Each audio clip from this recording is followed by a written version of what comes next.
ሶዶ አጭር እንዴት ነው? እንደምን ሰላም ነው? ደህና ነህ? እንደምን እንዴት ነው? ሰላም ሰላም እንደምን ደህና ነህ? ሁሉ ሰላም እንዴት ነው? ሰላም ናችሁ? ደህና ሰላም ነው? እግዚአብሔር ይመስገን። እንደምን ነህ? ደግሞ የወትሯን አሁንም አለቀቅም እያነበብህ ነው መሰለኝ። ግዴታ አይደል? ምንድን ነው? ይሄ እኮ ምግብ ነው። እያነበብህ ነው? አዎ እኮ ምግብ ነው እኮ ምግብ ነው እኮ። ዛሬ እኔ የማደብረው እኮ ታዝናነኛለህ ብዬ ነው የመጣሁት። ፑል ፑል እንጫወት እንጂ ፑል ነው ብለው እኮ ፑል ነው የሚያደርግ። አንተ ደግሞ እንዲሁ በቃ ኧረ በላት አታቋርጥ፣ አዝናነኝ አታቋርጥ በእናትህ አዝናነኝ። ና እስኪ አታዝናነኝ። መዝናናት ብትል መጉላላት እንደው ልሂድ በቃ እንግዲህ ፑል መጫወት አለብኝ። መጽሐፍ አለኝ መጽሐፍ አለኝ ቁጭ በል የምትፈልገው መጽሐፍ እዚህ ሙስሊም መጽሐፍ ደስ ያለው ሁለት መጽሐፍ አለ።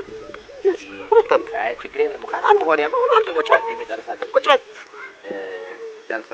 ቁጭ በል እና እንትን እኮ ነው መጽሐፍ ሲነበብ እኮ ጥሩ ቦታ ላይ ሆኖ ምቹ ቦታ አዝሬ ማንበብ እንዴት ነው ይሆናል? አትላንታ ለሰሪ እንደ ለመጽሐፍ ማንበብ ነው። ወንበር ላሰራል የቆዳ ይሻላል የጣውላ ተቀምጬ ጥሩኝ ተመስጬ ማንበብ የጣውላ ወይስ የምን ይሻላል? ነው የቆዳ ነው። በዚህ ቦል ግዛት ነው አይደል? አበል መቻ ጥበበኛ እኮና ያነበበ እኮ ጥበበኛ ነው። ያነበበ ጥበበኛ ይባላል። ቁጭ በል ያነበበ ጥበበኛ ነው። ወንበር ይሰራል ነው። ወንበር ይሰራል ነው። አንድ ቢል ያነበበ እኮ ጥበበኛ ነው። ቁጭ በል መዝሙር ለመግደፍ የምትፈልግ ቁጭ በል ይኸውልህ ያነበበ ጥበበኛ ነው ይላል መጽሐፍ።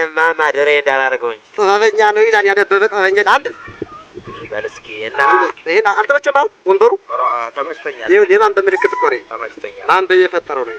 ተደገፈ እንግዲህ በደንብ አንብብ እና አሁን ስመኝ ሁለት ምዕራፍ አነባለሁ። ከዛ በኋላ ሀሳብ እንቀያየራለን። ሁለቱም መጽሐፍ ነው። ሁለት ምዕራፍ ነው። ሁለት መጽሐፍ ሁለት ምዕራፍ እና ለምን ነው ሁለት ምዕራፍ? ታዲያ ሀሳብ እንቀያየራለን። ከአንተ ምን አይቻልም። አይምሮ ምን ተቀብቶ እንደቀመጥ ነገር ከጀመርኩ በኋላ ማቆየት እንዳይመስል ሁለቱም መጽሐፍ ነው የምጨርሰው። ሁለት መጽሐፍ ነው ይሻላል። ሁለቱን ነው። አንተ ጀግና ነህ። አንባቢ አትባሉም ለካስ መሰለኝ። ጀግና ነህ። ኧረ ደስ ይለኛል። ሁለቱን ነው በቃ እሺ፣ ደስ ይለኛል። ሁለቱን እንትን ብለን ደስ ይለኛል። ደግሞ ጸጥ ብለን ማንበብ ጸጥ ይሻላል። ማውራት ምናምን አይመችም። ችግር የለም እመቻለሁ። አደራ ካፑን ወጣልኝ። ተመስጬ ማንበብ ነው። ካፑን ወጣልኝ እንጂ እኔ የምትለው ሁሉ አታዝዛለሁ። ችግር የለም። ተመስጬ ማንበብ ነው። እሺ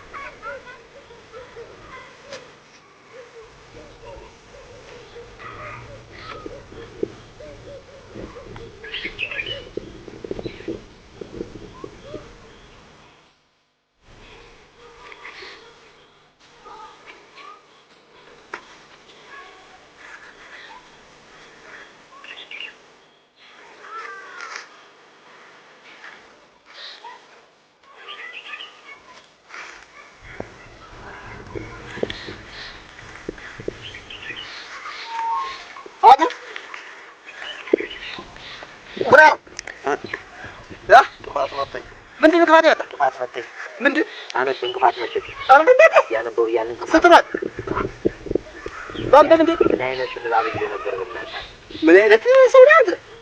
እኔ ሁለት ላይ እንዴ ጥፋቱ መተኝ ጥፋቱ እንዴት እንደመተኝ ነው። ምን እንቅፋት አይመጣ ደግሞ ወጣት ጣለኝ የቤት ስራውን ጨረስኩ አይደል? የቤት ስራው በደንብ ጨርሷል። ሁለቱንም በደንብ ጨርሷል።